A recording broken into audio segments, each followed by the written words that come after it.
Hello বন্ধুরা, কেমন আছো তোমরা সবাই? তো বাবা সকালবেলা গিয়ে এই দেখো এই মাছগুলো কিনে নিয়ে এসেছিলো, জ্যান্ত জিওল মাছ।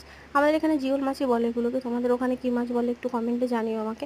তো এই মাছগুলোর সমস্যা একটাই, সবই ভালো লাগে কিন্তু প্রবলেম হচ্ছে মাছগুলো কাটা কাটা, মানে কাটতে গেলে যে সে তো এই মাছ কাটতে পারবে না, কারণ এই যে কাঁটাগুলো ভাঙছে না, এই যে ওকে ধরে এই কাঁটাগুলো ভাঙাটাই হচ্ছে সব থেকে বড় কঠিন কাজ।